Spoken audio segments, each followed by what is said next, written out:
make your marriage a safe place, make your marriage, like we said in the beginning of this, what's the title? Life is hard, marriage shouldn't be. So life's going to have the hard things to throw at you, but your marriage should be the little joyful spot in the hard, right? It should be the part that helps you get through the hard. Yeah. It should be the support that gets you through. Yeah. And here's the caveat to that. And I made a carousel about this, but your spouse is not your God.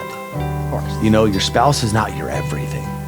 Your spouse is not like, they are there to make you happy, and they're there to fill all your needs and to make, like, that's like, so I just want to be careful with that. Yeah, that's true. Because it's like your spouse is there, like, let God be God and let your spouse be your spouse, right? Like your spouse doesn't meet all your needs. God meets all your needs, right? And together, like, that journey is better with your spouse, but like, don't put this pressure on your spouse like you are my everything, because you're always going to be let down, and you're always going to be and like, that's the thing is, like, if you are expecting that, you are always going to be let down, and you're going to be disappointed. Yes. And I think that's another way you can get a really miserable marriage.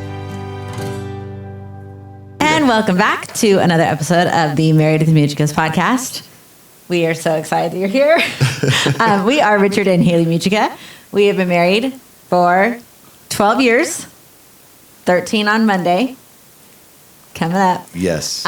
So still 12 years. We've got 4 small kids. We homeschool. We run a home-based business. We are very beginner homesteaders and all the other fun home things. And we started this podcast a little over a year ago because we love marriage and we want to see marriages thrive and we want to see couples enjoy their marriages. And that's why you're here. We sure do. I'm glad you said the thing about us being married on Monday, because I was already like, we've already done our honeymoon, so I'm like, or not our honeymoon, but our trip. So I would have forgotten. Oh my! And okay, so I feel like kind of the whole cultural vibe on marriage, it tends to be kind of like, you know, the old ball and chain, and it's just kind of has a negative connotation. And so when we started this podcast, we really just wanted to be a voice that kind of challenged that narrative and allowed people the opportunity to think like, oh, maybe it's not awful. Maybe it's not whatever the sitcoms say it is, you know? Yeah, so 100%. That was really our heart with starting this. And I really enjoyed it. I think it's been really fun. It's been a lot of fun. I've really enjoyed it. Yes. So how are you? I'm doing good. Yes. Good day. Anything fun? Can't complain. Anything fun. I mean, it's always fun, man. We just, we've been tearing it up on the ranch, the good old ranch. Mm-hmm. That's been a lot of fun. Summertime. I mean, just a lot of good stuff. Kids are going crazy. It's springtime. Don't jump forward too fast. Yet, but hey, we're it's getting hot. Fast. It's getting hot. As you guys know, most of the like homesteady stuff is more so my jurisdiction than Richard's, but we started our garden this week. So the kids are out there helping me shovel all the topsoil into the garden beds, and we're going to get them planted this weekend, and I'm very excited about it. Should be super fun. Dude, you were working hard this morning. Oh my gosh, I've got blisters. Yeah, blisters. Kids are out there shoveling. I've still got dirt all over my face. Armor. Oh, I know. You're like, do I have dirt on my face? I'm like, yeah, all over your face. Harbor helped me with the first layer of all 4 beds, and then Armor helped me with the last like 4. Armor really got after it. It was very, very helpful. So our podcast today, what do we got? Is life is hard. Yeah. Marriage shouldn't be. Yes. So that's kind of our whole premise, our whole conversation. Mm-hmm. Life's going to throw things at you. That's inevitable. It happens to everybody. But marriage, if you do it intentionally and if you marry wisely, then that should be the joyful spot. That should be what helps you get through the hard. That shouldn't be the hard itself.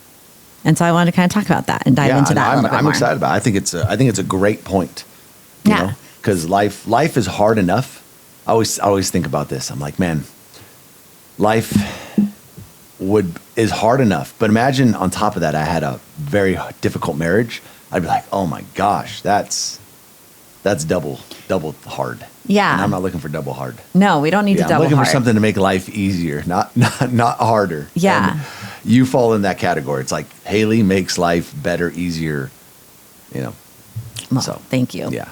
But like you said, life's going to contain enough stress, enough hardship, disappointment, exhaustion, all of the things. Yeah. Mm-hmm. Of course.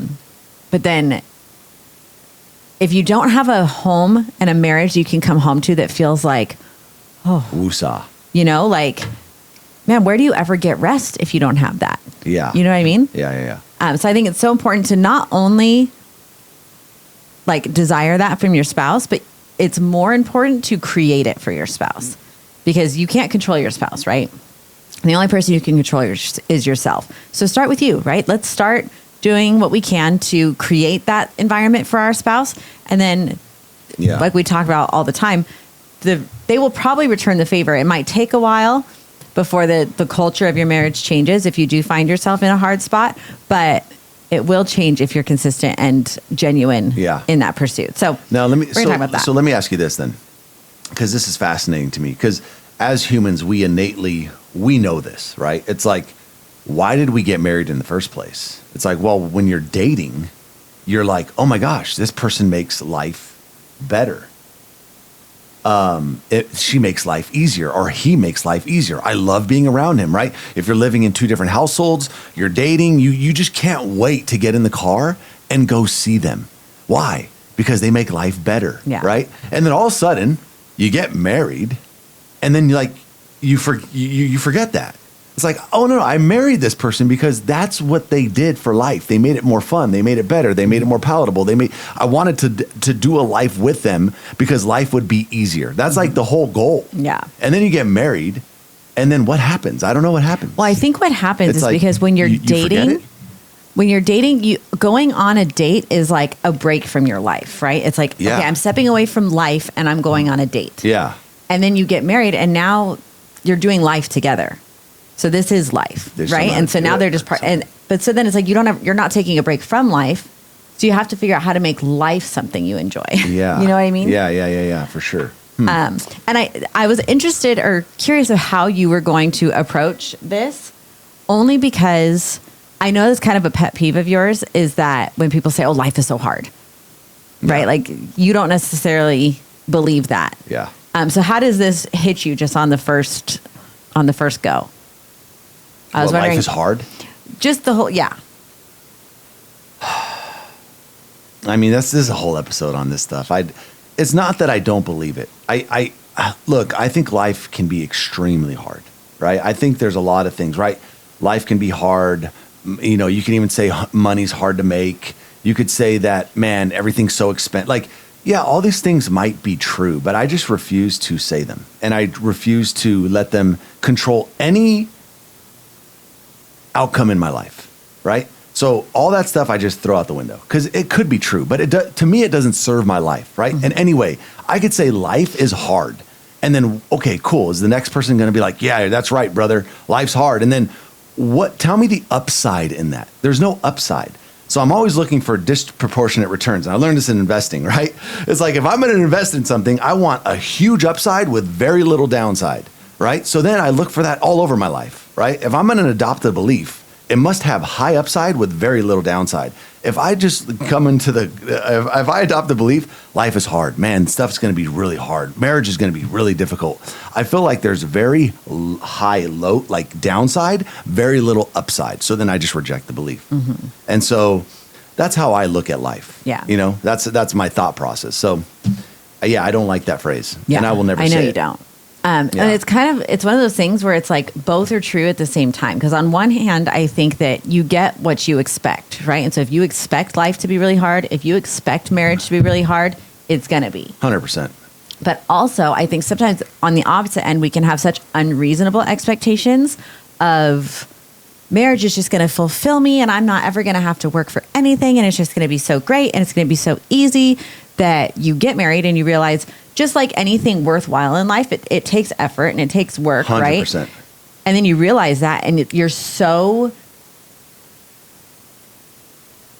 like almost disoriented by the lack of expectations being met that you're disillusioned. That's what I was looking for. Disillusioned, yes. That you 100%. just kind of throw your hands up and say, this isn't what I expected. So on one hand, you always get what you expect. On the other hand, when you don't get what you expect, you kind of throw your hands up and quit. Yes. And so you have to expect life to be good and expect your marriage to be good, but also know, okay, but I'm going to have to work to make that happen. 100%. And if you don't work for it, it's bad. 100%. You know? Yeah.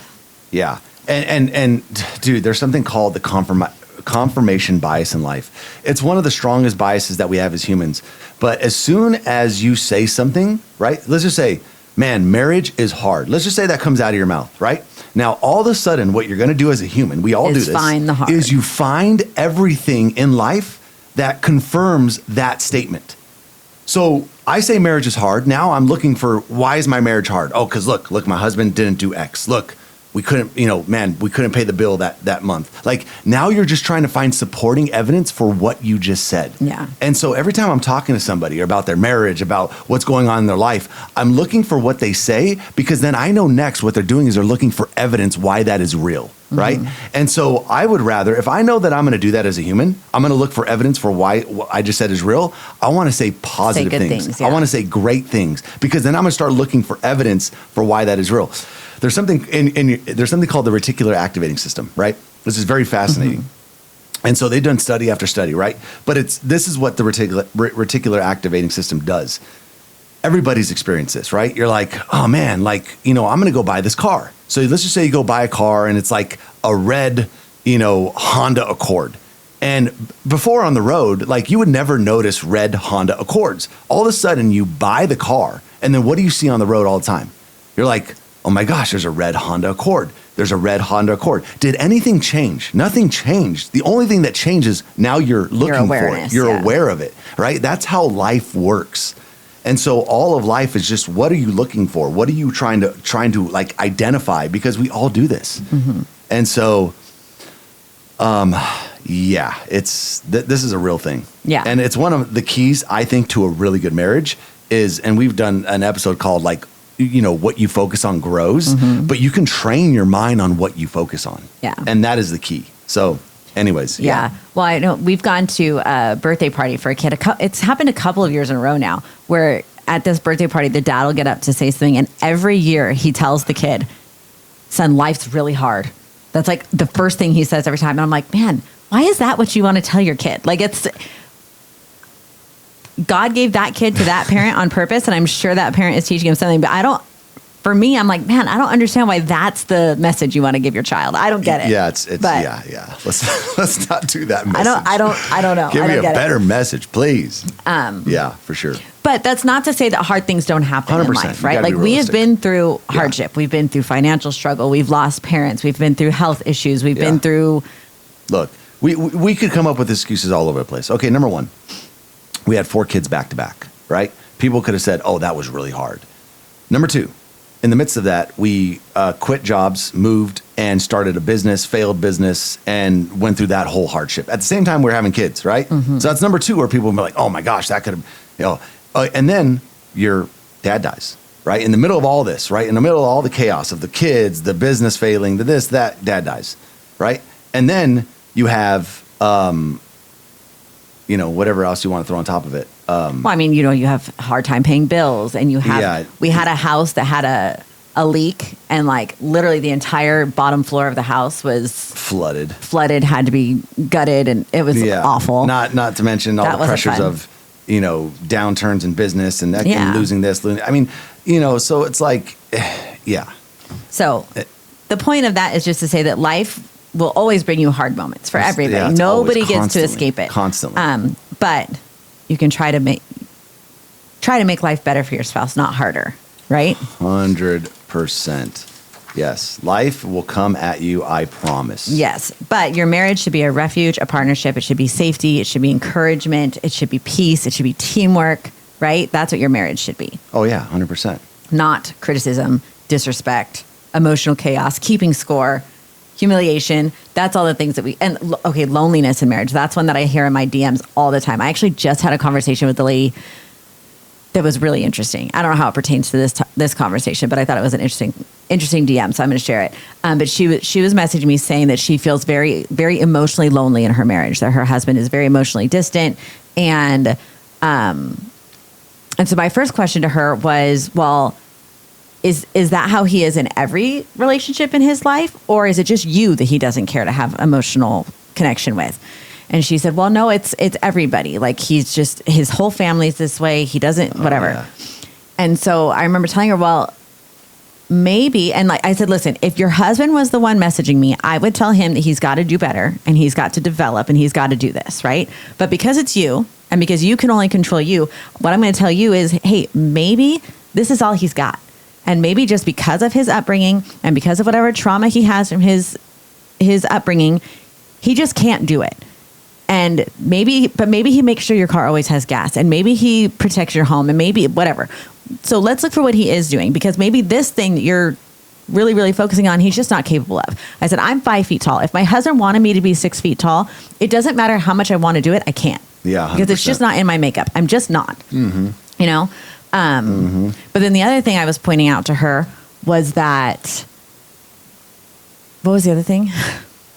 Do you remember in that DM? You were just talking about yesterday. I know. So that was the main thing I remember. That was the main thing. Yeah. The other thing was that we think in pictures, but we speak in words. That's right. Yeah. So, for example, if I tell my husband, but we're getting married, and oh my gosh, I'm so excited for our honeymoon. And my husband says, oh my gosh, I'm so excited for our honeymoon too. And when I say honeymoon, I'm thinking we're going to lounge on the beach and we're going to order room service and we're just going to chill. Right? Yes. That's what I think when I'm saying the word honeymoon. Now, when you say the word honeymoon, you're thinking, man, we're going to explore and we're going to do all these things and we're going to go see all there is to see. We're saying the same word, but we've got two very different pictures. So if I'm saying, hey, I really want emotional connection from you. Yes. And you're saying, well, I filled up your car yesterday and I gave the kids a bath. Like, you know, like you're saying the same words and meaning different things. So you have to actually paint a roadmap of what that looks like. 100%. Hey, I want you to ask me about the sermon after church and I want to talk about it for a little bit. Yes. Hey, I want you to plan a date once a week and find a babysitter so we can do it. Hey, like actually paint the picture of what the word you're saying means to you. 100%. Because you might both mean different things. I don't know how that relates to this conversation and why it just popped in my head, but that was a really interesting idea. It does a lot because what you just said can create a lot of misery in marriage, right? So talking about, hey, you don't want your spouse to make life harder. A huge lesson is what you just said is like, we as humans, for some reason, and in the marriage, we use words that don't mean anything, right? Like I can say, babes. We know the meaning. Yeah. But everybody has a different meaning to it. So It's like, I can say, oh, Hayley, I wish, can you just be more intimate with me? I just want to be more intimate with you. Let's be more intimate. And I know what that means because that's what I'm thinking in my head. Your version of intimate might be something completely wrong, like different. Yeah. And so then I'm waiting for you to do my version. You're doing your version. And you're like, wait, I'm being intimate with you. And so, but we do this all the time. Yeah. Like, oh, I wish you were more charismatic. I wish you were just, way more smart. It's like, what does that mean? What does that mean? Yeah. Like, so you want to set your spouse up for success by actually painting the picture. 100%. If you find that you keep saying the same thing and not getting a result, they probably just don't even really understand what you mean. Yes. Because I was telling this lady in my DM, like, okay, you're telling me you want emotional connection. Even as a woman talking to you, I don't really know what you mean by that. What does that mean? Like, I wouldn't know what to do. It's like a list of steps. Like emotional connections to me is like, hey, when you wake up in the morning, just say hi to me and give me a kiss. When you're leaving for work, can you just give me a hug? And I just want to see you before you leave for work, right? When I'm cooking, could you just help me with the kids doing X, Y, and Z? So now you're giving like a list of, oh, this is what emotional connection is to me. Mm-hmm. And now your husband's like, oh, I can do that. I can do that, right? But if you're having this thought of, well, he should know. If he's paying attention, if he knows me, then he would know. It's like, that doesn't serve you. Yes. It just doesn't. Just tell him. Yeah. And I think this will actually this will not only help you in your marriage, this will help in all areas of your life, right? Communication, great communication improves everything. People just don't know how to communicate. Okay, so I have a couple like little rapid fire questions. Yeah. When do you feel the most supported by me? Supported by you? Mm-hmm. I feel like, honestly, like to me, consistency is a big one. Mm. I feel like if you weren't so consistent, I would feel like, oh, she's not that supportive. Really? Yeah. Because I don't have to deal with consistent in demeanor or consistent in everything. Okay. Consistent in your thoughts, consistent in your actions, consistent with the kids. Like if I just didn't know what to expect tomorrow, I'd be like, dude, this is like, she's not very supportive. That's interesting. This is a burden. I feel like I'm going to hold a burden. Like tomorrow, I don't know what to expect from Hayley. to me, that would just be a heavy feeling. Yeah. Right. And to me, supportive is like, if you think of an anchor, what does it do? It just relieves pressure. It relieves tension. So it's like you're an anchor, like you're super consistent in everything, your thoughts, your actions, your words, so like that relieves the tension. And because you're relieving the tension, I feel, dude, that's a huge support anchor in my life. You know what I mean? Yeah. That's how I feel about it. Yeah. How about you? Well, so I have like an actual specific example that just happened yesterday. You said the nicest thing yesterday. And, yeah. I did? Yeah, you did. Oh, man. So yesterday, we just... Now I got to know what this is, you know what I mean? Well, so we just bought... communication, this is important. I didn't know this. We just bought new dining room chairs, right? Yeah. And we really, really needed them. Our old ones were in really bad shape. And but they were a purchase. Like they were a pretty penny, right? Yeah. And so we got them, put them all together yesterday, put them around the table. And I don't know why, but like, especially spending like a large amount of money like that, like it makes me kind of anxious and it makes me feel guilty. And so yesterday we got all the chairs set up and they look really nice in the room. And I was telling you, like, babe, like, thank you so much for buying those chairs. Like, they look really, really nice. And you said, well, thank you for finding them. And the reason that, like, was so impactful to me was because, like, it wasn't like you were just resentful about having to pay for them, or you were, like, you really felt like, hey, you did this to make our home more beautiful. And you like appreciated the effort that I took to just find the chairs, you know, like that's all 100%. I did. But it was very nice of you. And it made me feel like, oh, okay, he's not mad about the money. Like, you know what I mean? And not that you ever are, but that's just something, it's a weird thing that I have. Yeah. It wouldn't have taken a rocket scientist to go into the house and realize, oh, these chairs need to be replaced. Like, these chairs don't belong here. So it was actually a really good thing you did for the family. But that, like, I was like, okay, because my contribution to our home is it's not making money and it's not bringing in income, but it is making it beautiful and making it an atmosphere that our family wants to be in. But so like that little comment you made that you probably didn't even think anything of was like a little nod to me of like, okay, I see what you're doing. Yeah. And thank you. You know what I mean? You know what? Little side note. I heard the craziest story yesterday and this got me thinking. I was like, dude, this is awesome. This is so awesome. Share. Okay. So do you know the owner of Barstool Sports? Yes. What's his name? I can't remember his name. I don't know. He does the pizza guy, right? Yeah, the pizza guy. Somebody in the comments if you know his name. This is a fascinating story. So he was married, okay? Well, when he was married, he got married. They had nothing together, right? So he raised his kids with this lady, built the businesses. He's super successful today, right? Mm-hmm. Well, they end up getting divorced. And on this podcast, this guy's like, hey, man, like, does your ex-wife still really have, like, access to your bank account? He goes, oh, absolutely. Really? Yeah. He goes, absolutely. He's like, she has full access to my bank account, and I completely trust her. And he said, look, she built everything with me. She was there when I had nothing. She was there when we were sleeping on the couch. She was there when the businesses failed. She supported me, and if she wanted to take my money, she would have taken it a long time ago. Mm-hmm. And he's like, so I think it's not fair because she was there with me building it that she doesn't have access to it. So to this day, he is divorced to her, but she gets full access to his bank account. Well, and I will say, I think it's very sad that they're divorced, but I do think that was a good man thing to do. I was like, dude, that made me really think. I'm like, man, that is that's a move. That is a move. I like that. I liked it though. Well, I don't like that they're divorced. Yeah. I didn't like the divorce thing, but I liked the principles behind it. Yeah, I was like, wow, that's a pretty good dude right there. Okay. What makes our home feel peaceful?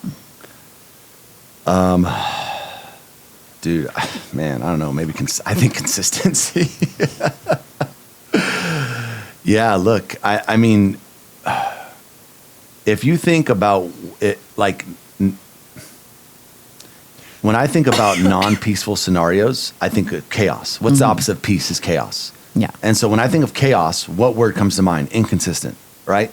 It's like today this happens, tomorrow that happens. Today your kids are doing X, tomorrow your kids are doing Y. Like there's no stability in the home and everything's chaotic, right? Your thoughts are all over the place. Your actions are all over the place. There's things all over the place. Things are not getting done. There's no organization. Like I think of just chaos. And so what brings me a lot of peace, and I've said this before, is just consistency, man. Mm-hmm. Like I love that today will be very much like tomorrow. like with you and I. Yeah. And that brings me a lot of peace. You know, I don't have to worry, like, oh man, how's Hayley going to show up tomorrow? Oh, what is she going to tell me tomorrow? Man, when I walk into the house, what is she going to say? You know, like all these nervous eggshell environments that I've heard with husbands and wives, same with like bosses and employees. You know, a boss will walk into the office and everybody's like on eggshells. Oh, what's the boss going to say? What's the boss going to do? And it's like, what would bring them peace? They're like, oh, the boss is here. This is great. Like, I know exactly what to expect from the boss, you know? And so, that brings me a lot of peace, comfort, joy. Yeah, I think if anything, like people listening to this in marriage, man, like you really should take a self-evaluation. Like, am I a consistent person? You know, like really take an inventory of your consistency in life, because it's very hard to beat a marriage. Very hard to beat a marriage. I hate to put in like competition sports wise, but it's very hard to beat a marriage that is consistent. Yeah. And likewise, it's very hard to have a good marriage that is inconsistent. Yeah. So, man, yeah. What about you? I think what makes our home feel the most peaceful is that you are very fun, and you bring a lot of fun and a lot of joy and a lot of laughter into our home. Like, we did a whole podcast yesterday last week, about our different parenting styles. But I just tend to be a little bit more serious and a little bit more like,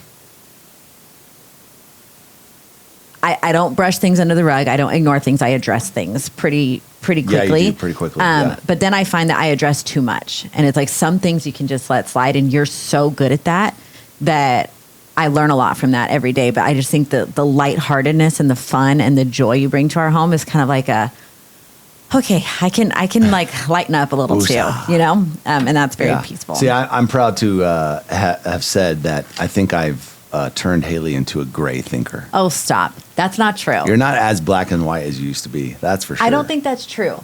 That is We had this whole discussion yesterday.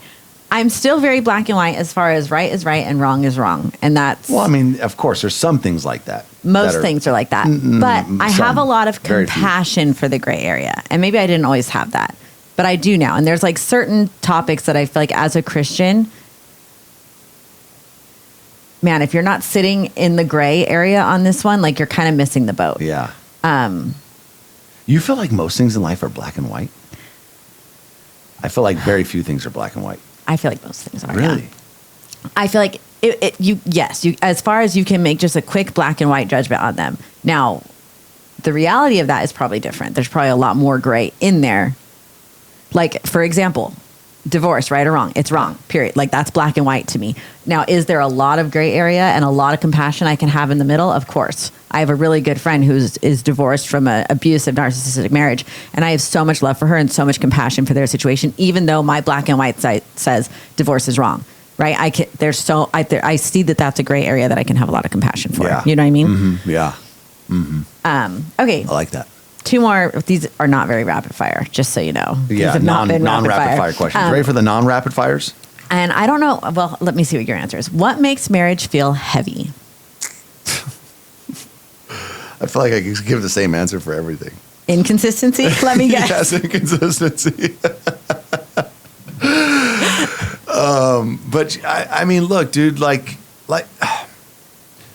I guess you can just say it like this, like, life will throw so much at you, right? And so you're constantly juggling bills, responsibilities, kids, failures, fears. I mean, like Rocky says in the movie, life will beat you up if you let it, but you got to keep moving forward, that whole thing. And so what makes life feel heavy is when you're doing life with a spouse that makes things heavier. Okay, let me flip that though, because my only issue with that sentence you just used is that makes you the victim in a situation, right? Yeah. And so I think it's more important to say what makes life heavy is if you're making life harder for your spouse, right? So let's look at yourself. Don't be the victim. You attract what you are, and you are a mirror in life. In your marriage, you're a mirror. People don't like to hear that because... Well, and I don't ever want people to hear us say something and say, oh, well, see, I just married the wrong guy. Like, if I had married the right person, like, it would have been a lot easier. It's like, well, you can make some changes to make that better. Yeah. I think it's like somebody saying, "Oh, I started the wrong business." It's like, no, dude, you didn't start the wrong business. You just need to do it longer. You need to like figure it out, right? And sometimes you just got to figure marriage out. Maybe you're just the wrong CEO. Yeah, exactly. That's 100% it. So, but yeah, to that point. So I don't know what I was getting to. Now I'm kind of lost. Well, the question was, what makes marriage feel heavy? Yeah. So look, I mean, that's it, dude. Like, to your point. If you're a light person, more than likely you're not going to feel heavy. Yeah. Lighten up. Lighten up, yeah. Man. You know, like there's just there's so much I could say. Like there's so many like different books and things and stuff. Like you just you as a human, you're just like a constant work in progress, right? You always need to like level up your thinking and stuff. But like the problem is that life mostly is autopilot, if you think about it, right? Like you wake up, every morning you wake up, you have, okay, let me put it to you like this. You and your marriage, you have on average of 70 to 80,000 thoughts a day, okay? That's what they have come to conclusion. 90% of those thoughts, guess what? Are the same thoughts that you had yesterday. Right? Mm-hmm. So what does that mean? It means humans and like your whole biology is meant to conserve energy. Like you don't want to have to think about what you're going to do next. Your body just wants to do what's next. That conserves energy. It makes everything run a little bit faster. So then what do? You just do what you always do. Does that make sense? Mm-hmm. So you wake up, you have the same thought. Like, what is your first thought when you wake up in the morning? Oh my gosh, I got to pay bills. Oh my gosh, I hate going to this job. Oh my gosh, I can't, I don't know what my spouse, like whatever that track is, as soon as you wake up, you're going to run it day after day after day. And that just beats you down. Then it'll eventually hit your spouse. But if you can change that track, right? Wake up in the morning. You're like, praise Jesus, I have another day. Dive into the word. Let God kind of fill your soul, your spirit, right? Then you get up and you kiss your husband and you're not thinking about bills and fear and worry and work and all these life pressure coming at you. Now your like creative mind opens up. You're like, oh, I can actually create and create a life that I want to have instead of just saying, oh my gosh, I'm fearful of the life I don't want. Because as soon as you're like fearful of the life you don't want, all you're looking at is at what you don't want. And you move towards that every day. Like people don't realize that. You're like, oh, I don't want this. I don't want that. I don't want this. But then because you're like constantly thinking about it, you're moving towards it over and over and over. Like you have to flip the switch, right? And that takes a lot of work. And it's like intentionality. And it's like you'll know it because you'll wake up in the day and you'll be like, oh my gosh, I don't feel so like anxiety and fearful like today. I feel like, oh, God's on my side. I feel like, you know what? There's possibility out there. I feel like me and my spouse can have a great life together. Like as soon as you start thinking in possibility, life opens up to you. You know what I'm saying? And this whole other world that you didn't see before exists. It's just perception. It's like no different than the person that sees the red Honda all over the place. You don't see the red Honda, but I see it because I just bought a red Honda, right? And so my world's filled with red Hondas. Yours is not. But do we live in the same world? Yes, because my focus is somewhere else. Mm-hmm. And like, as soon as you understand that, like you are where your attention is, you are where your focus is, you shift your focus in life. And now like you have a beautiful new life. And when you do this in marriage, like when both people are doing this, oh my God, like the possibilities are endless because you're both now working from possibility and from like what life can be. You know what I'm saying? Instead of like what all the fear and chaos and anxiety life is. And so, but that's like, I mean, that's like series. We could go on a series of podcasts of like how to systematically do this in your life. But like that, to me, that's the key. Yeah. I don't know, at least for me, I don't want to wake up and like, be like, oh my gosh, Hayley's this. Oh my gosh, my kids are this. Oh my gosh, like, I don't know. Yeah. I couldn't do that. I didn't want to do that. Yeah. Yeah. You don't get like that lit up about Medj, but that one lit you up. Because it's fun. Personal development. Yeah. And like you got to get better as a human, right? And I know that's an amorphous world. What does that mean? Get better as a human. There's a lot that goes into that. But like, that's the key. The other day we were in the car and you used that word, amorphous. Yeah. And Riker was like, amorphous? That word's amorphous or something. Yeah. He just thought that was such a strange word. Okay, one last question. Okay, this one seriously has to be rapid fire. Yeah. Okay, what do couples accidentally do that turns marriage into another battlefield? Something quick. What do they accidentally do? Yeah. I think they forget they're on the same team. Yeah. They forget, like, we're fighting life. We're not fighting each other. Yeah. Yeah. Yeah. Yeah. I would say that they start keeping score. Yeah. And they start playing the victim in their own mind. And I think that sets your marriage up for complete failure. We say this all the time. Your marriage, the only time for competition in marriage is you're competing against about who can outserve the other. That's the only place for competition in your marriage. And then we also say this all the time, but people judge themselves by their intention and others by their outcome. And I think you need to... It's unfair. It's unfair. You need to start judging, even better the other way. Start judging your spouse by their intention and yourself by the outcome you got. And I think that would solve a lot of marriage problems. Yeah. So one thing that I really, really want to touch on that we kind of touched on a little bit in the beginning of this episode, but is kind of how culture has normalized miserable marriages. Yeah. And it's just kind of made a thing. So you have your classic sitcom where dad's the village idiot and mom, like that's just the classic sitcom scenario. You've got the ball and chain jokes. You've got the spouses insulting each other online and taking embarrassing videos of their spouse without consent and posting them. Public disrespect just for the pure entertainment of other people, right? Yes. All of those things, I think, really create this culture of a miserable marriage. Yeah, for sure. And so one thing that we've actually been watching as a family, if you just want like a good show that's funny, so fun. We are obsessed with the show The Middle. It is hilarious. But one of the things I really like about it is so every character in this show is just like an extreme caricature of somebody that you know in your life, right? Yeah. But to the extreme. But the mom and dad like genuinely love each other in the marriage, and like they don't treat each like the dad is like maybe a little emotionally distant and the mom is like a little extra frazzled because they're like a caricature, but they love each other and 100%. They're like committed to each other. And so I really like that about that show. But if you want a fun, really funny family show to watch, The Middle is a great one. But I think it's really important to be cognizant and be aware of what messages you're taking in and what messages you're putting out about marriage. It's so true, man. It's so true. Even unbeknownst to you, like what are your children or the other kids in your life picking up from you about marriage? Like, is that making it something that they want or something they're kind of like, I'll pass? You know what I mean? Like, you're responsible for that. That's a great point. What goes in is what comes out. Yeah. And the world's going to talk about your spouse like they're a burden. Yeah. And you need to flip that and talk about your spouse like they're a blessing, because they are. So true. And so there's a couple of Bible verses that reflect that I wanted to touch on. Yes, So the first, let's hear 'em. The first is Ecclesiastes 4:9-10. It says, 2 are better than 1. If either of them falls down, one can help the other up. So God created relationship. He created community. He created marriage for the intention of strengthening each other, not tearing each other down, right?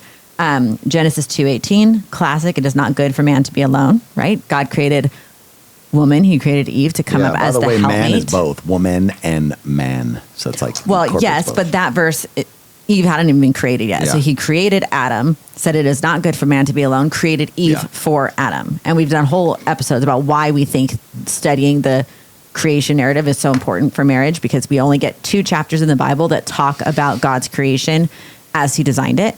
And so I think it's really important to look at. That's right. And now the next one is Proverbs 17:22. It says, a joyful heart is good medicine. And that obviously is applicable to your whole life, not just marriage. But it's so important to be lighthearted and have fun. I don't think you can overemphasize how important fun is in a marriage. Yes.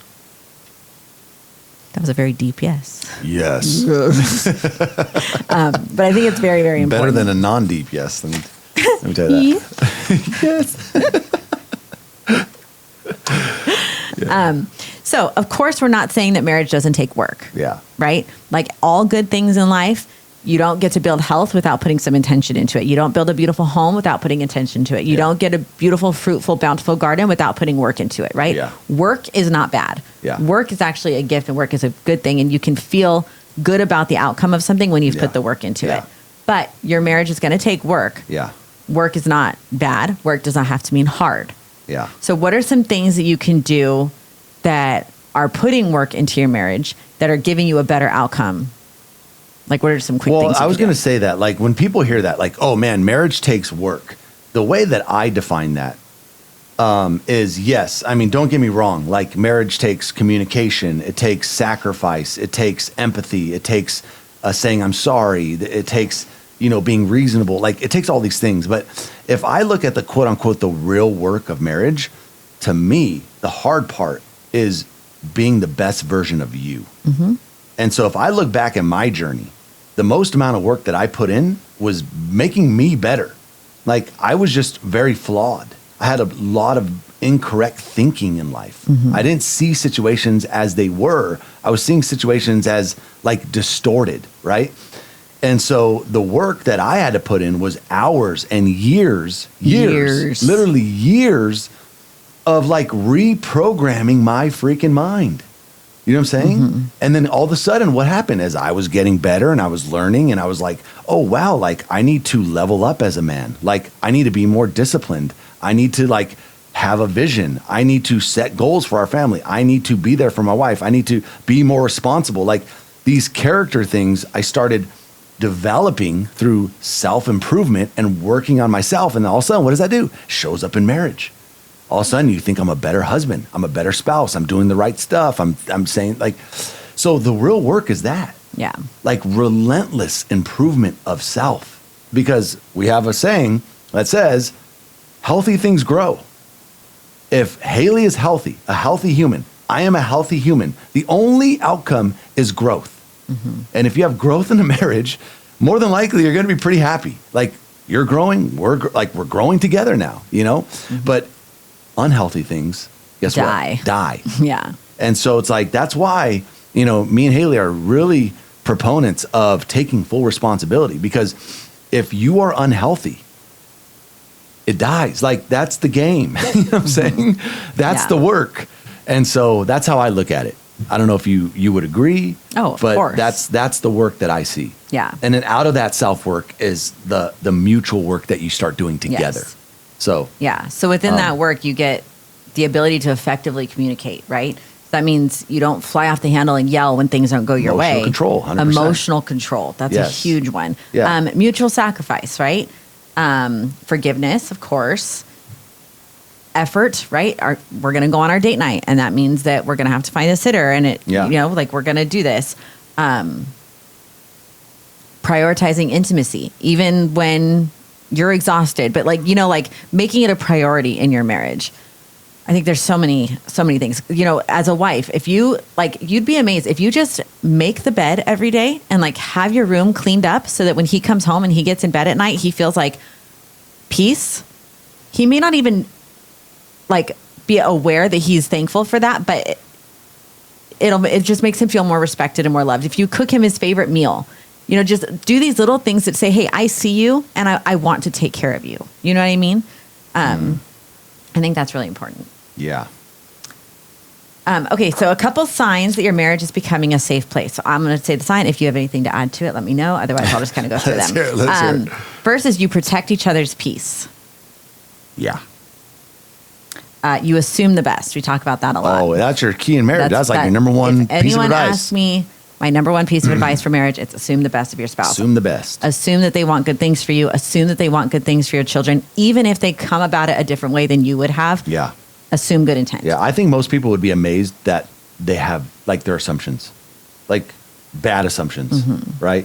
Oh my gosh, my wife's probably thinking this. Oh my gosh, my husband's thinking this about me. Oh my gosh, my husband came home late. He's probably this. Yeah. These crazy assumptions. It's no, just flip it. Just assume all the good stuff. Yeah. Why? You're making up a story anyways. Might as well make up a better story. Make up a good one. Yeah. You speak kindly. Yeah. Your home feels emotionally safe. Like you were talking about the eggshells earlier. You don't want to feel like you're walking on eggshells in your own home. You solve problems together. That's a really important one. You recover from conflict faster. No need to drag it out, move on. You laugh often. Yeah. Huge. And you don't weaponize vulnerability. That's so important. What does that mean? Weaponize vulnerability. So it's if you tell me something, if I know something that's vulnerable to you, and then when we're in a fight, I throw it back in your face. Oh, you're just like your dad. Where I know that's kind of a got it. That's just hot to topic. Be hurtful. Yeah, I gotcha. Yeah, the point is to be hurtful. You don't ever want to do that, especially Leave when my dad alone. If your spouse is trusting you with something hey, this is a hurtful thing to me, and then you throw it back at them when you're upset, now I'm not going to be vulnerable with you next time. You know? Yep.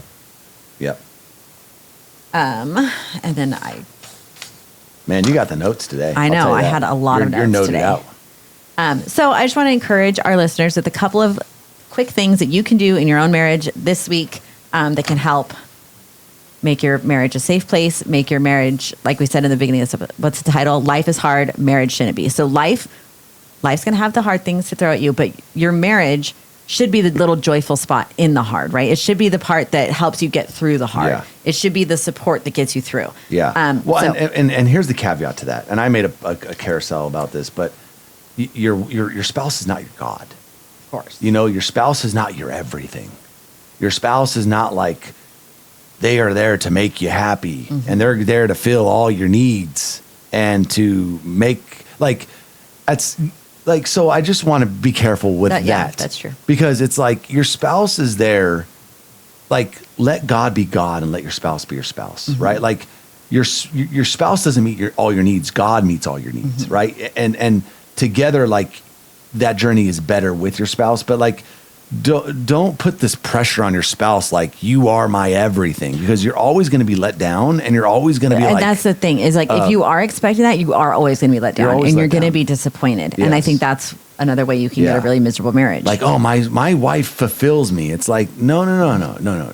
She doesn't fulfill you. Like, expect your spouse to be an imperfect person. Yes. That should be the expectation. 100%. Yeah. Yeah. So, yes.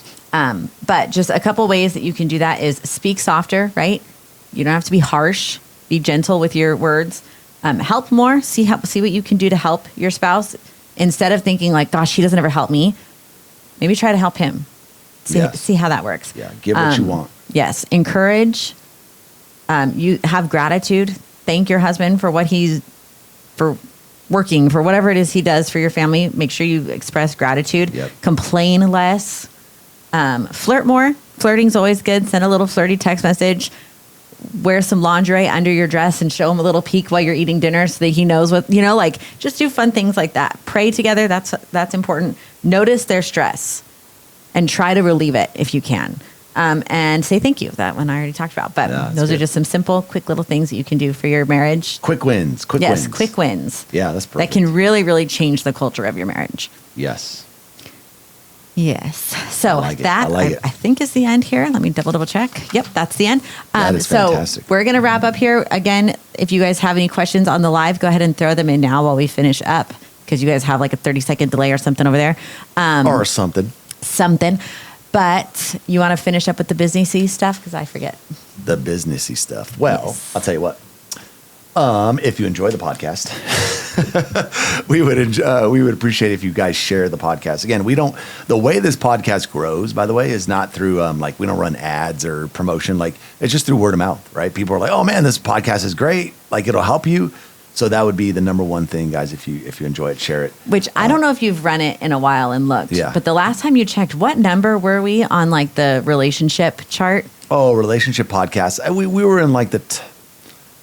Wasn't it like 22 or something? No. I think it was like top 200. Oh, okay. Yeah. But still, I'm proud of that. Top 200. And top 200 of relationship podcasts. Yeah. But the higher up we could go, the better. Maybe one day we'll be number one. You know what I mean? Wow. But yeah, it was like top 200. Okay. But I mean, again, it's pretty good. We haven't had that many episodes. But with that being said, and then also too, if you're looking to grow your marriage, have a better marriage, more godly, biblical, you really want to just enjoy every aspect of marriage. We have marriage resources down below, no matter where you're watching it. If it's Spotify, if it's YouTube, links are in the description. That'll help you out. And then besides that, what else we got? That's about it. Well, I always like to tell people the only place that Rich and I are actually active and will see your stuff is on Instagram. Yes. So if you ever want to talk to Rich or I, Instagram DM is the best place to do Get that. The personal DM. Otherwise, I've never been on TikTok in my life. I don't really check YouTube very often. But if you guys are on Instagram, that's where you can actually talk and communicate with us. And we love to do that. That's where it goes down.